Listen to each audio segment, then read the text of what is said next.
Halo, pada video ini kita akan mempraktikkan cara membuat use case diagram. Seperti diketahui, use case diagram merupakan salah satu dari berbagai jenis diagram UML atau Unified Modeling Language yang menggambarkan hubungan interaksi antara sistem dan aktor. Dengan menggunakan use case, kita dapat mendeskripsikan tipe interaksi antara si pengguna sistem dan sistemnya. Dalam membuat sebuah diagram use case, terdapat 3 komponen utama sebagai komponen penyusun, yaitu aktor, sistem, dan juga use case itu sendiri. Di dalam use case, ya, kita dapat membedakan ada 3 contoh atau 3 tipe relasi yang akan dan biasanya digunakan dalam use case, yaitu yang pertama adalah asosiasi, ya, di mana asosiasi adalah teknik digunakan untuk mengidentifikasi sebuah interaksi antara komponen aktor dan use case-nya, yang biasanya berbentuk garis. Lalu kemudian yang kedua adalah dependensi, di mana dependensi, ya, seperti bahasa Inggris ke bahasa Indonesia, ya, ketergantungan, ya, yang menggambarkan ketergantungan antara aktor dan use case-nya, ya, dan relasi keduanya bisa saling tergantung atau tidak. Lalu yang ketiga adalah generalisasi, ya, merupakan hubungan antara dua use case atau dua aktor, di mana salah satu dapat menginherit, ya, menurunkan sifatnya atau behaviornya, ya, dan juga dapat menggantikan atau override dari sifat dari komponen lainnya. Apakah use case itu bagian daripada use case yang lain atau aktor merupakan bagian dari aktor lain. Ya, pada layar teman-teman dapat melihat, ya, di situ ada tampilan browser.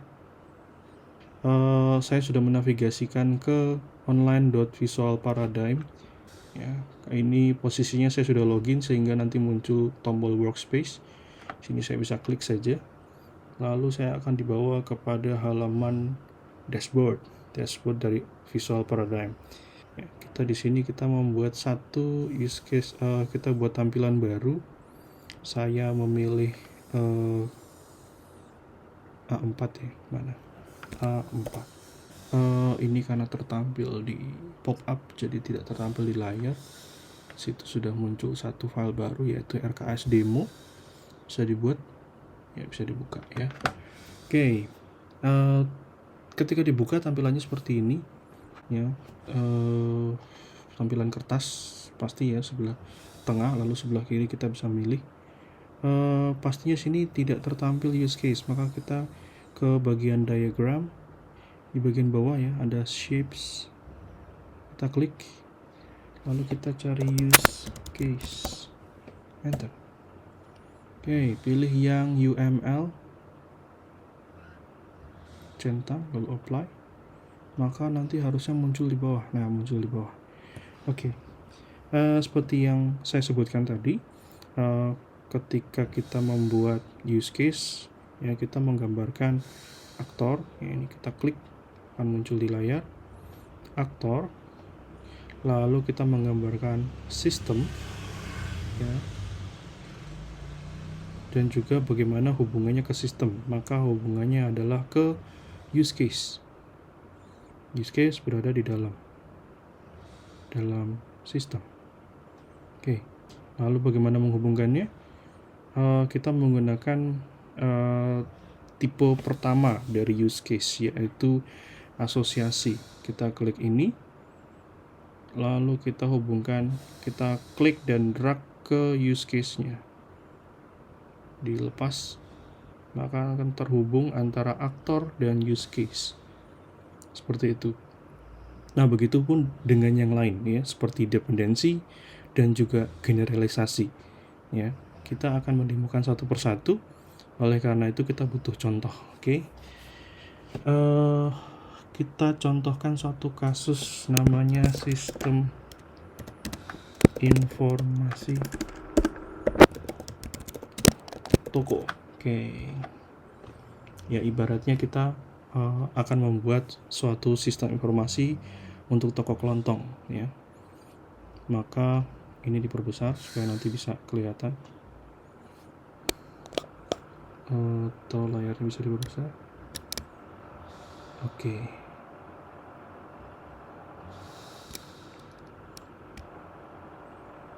sudah terlihat. Oke, dalam sistem informasi toko, aktor yang dapat diketahui pertama kali adalah pemilik toko. Ya, kalau tokonya berdiri sendiri, maka pasti ada pemilik toko yang akan mengoperasikan sistem. Lalu pemilik toko ketika berhubungan dengan sistem, pastinya pemilik toko akan melakukan pengelolaan transaksi, ya, pengelolaan transaksi. Supaya lebih realistis, maka kita jabarkan satu persatu. Dalam sistem biasanya kita tambah transaksi dulu. Oke, tambah transaksi apa? Penjualan. Oke, jangan di enter, diklik di luar saja. Oke, maka akan terbentuk seperti itu. Karena tidak muat, kita perbesar. Nah, seperti itu.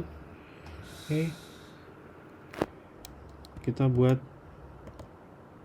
kita copy paste ya, supaya lebih mudah. Oke, tambah transaksi. Dalam sistem itu kan tampilannya nanti list ya, maka tampil daftar transaksi penjualan. Lalu kemudian kita pilih semua, lalu kita pilih text word wrap. Maka dia akan turun seperti itu. Namun ya, di sini ada yang kurang, teman-teman ya. Kalau kita masuk ke sistem, kita pastinya butuh suatu use case yang namanya login. Lalu bagaimana hubungannya antara login dan use case lain? Kita bisa melihat ini, pemilik toko pasti hubungannya adalah asosiasi, ya, interaksi antara pemilik toko dan fungsi daripada sistem. Ya. Lalu ya, hubungannya antara login dan pemilik toko adalah ketika pemilik toko ingin menambahkan transaksi penjualan, maka dia harus login. Maka kita menggunakan include. Ya, kita klik include tadi, lalu kita dari transaksi, misalnya dari tambah transaksi menuju ke login. Ketika kita mau menambah transaksi penjualan, maka kita harus login dulu. Ya, sama dengan yang lain. Karena sistem informasi toko punya banyak use case, maka hal seperti ini terkadang kurang efisien. Maka kita dapat membuat seperti ini. Ya, kalau namanya transaksi penjualan, pasti ada transaksi pembelian, menjual ke customer, ya, kepada pelanggan toko, dan juga kita juga namanya pemilik toko bisa membeli dari supplier. Maka ada transaksi penjualan, menjual ke, dan pembelian, membeli dari supplier. Ya. Maka kalau kita ingin membuat yang kompleks seperti itu, kita dapat persingkat ya. Untuk transaksi ini kan sama ya, ada transaksi penjualan, transaksi di sini penjualan juga gitu ya. Nah, karena sama, maka kita bisa kelompokkan, kita bisa grup menjadi satu dengan nama kelola transaksi penjualan. Oke, beres. Jadi kita tidak perlu membuat banyak-banyak. Sama, kelola transaksi pembelian. Mendetailkan nanti bisa dalam deskripsi teks ya, dalam use case specification ya, di situ bisa nanti dideskripsikan bahwa kelola transaksi penjualan ya memiliki subfungsi ya, use case dianggap sebagai fungsi, maka kelola transaksi penjualan memiliki subfungsi yang beragam seperti tambah transaksi penjualan ya, kalau ada ubah data jadi ubah transaksi penjualan ya, lihat daftar transaksi penjualan, lalu lihat detail atau tampil detail transaksi penjualan dan sebagainya. Pencarian pun bisa, lalu cetak transaksi juga bisa seperti itu.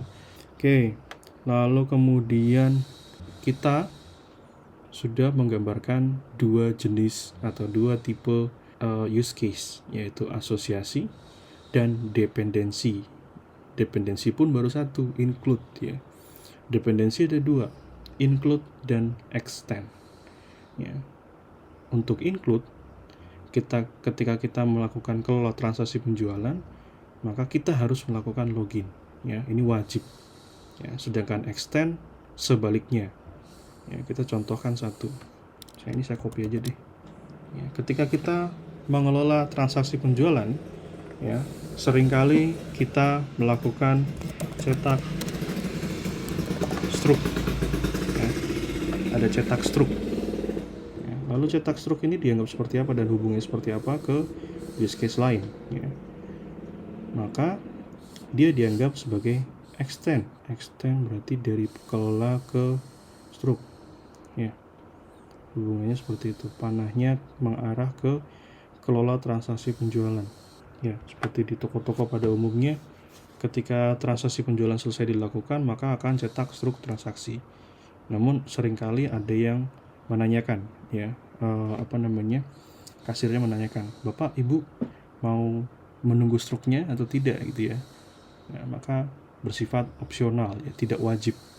Ya, seperti itu. Itu untuk hubungan dependensi. Jadi hubungan dependensi ada dua, harus dan opsional, include dan extend. Oke, lalu bagaimana yang ketiga? Generalization. Bagaimana kalau generalisasi? Oke, saya di sini mencoba untuk mencontohkan suatu use case lain ya. Ini lihat transaksi pembelian. Ya. Contohnya itu. Lalu kemudian kita tambah satu aktor lagi. Umpamanya ya, ini umpamanya supplier dapat melihat transaksi pembelian. Si bapak pemilik toko atau si ibu pemilik toko sudah pernah membeli apa saja, gitu ya, dari toko-toko lainnya yang supplier nanti bisa tawarkan. Ya. Kalau kita melihat, ya, di sini ada kesamaan transaksi pembelian. Ya.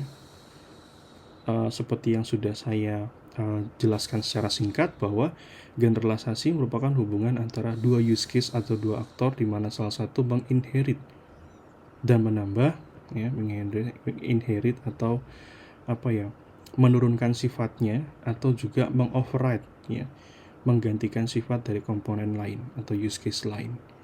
Ya, use case merupakan bagian dari use case lain. Ya, ini lihat transaksi merupakan bagian dari kelola transaksi. Maka panahnya kita menggunakan generalisasi. Hubungannya dari transaksi menuju lihat transaksi pembelian menuju kelola transaksi pembelian. Karena ada yang sama, transaksi pembelian. Otomatis apa yang dilihat di sini, apa yang dilakukan di sini, struktur susunan datanya sama dengan apa yang dikelola transaksi pembelian. Oke, seperti itu. Kira-kira seperti itu, ya. Cukup sekian ya untuk video ini. Semoga membantu. Terima kasih.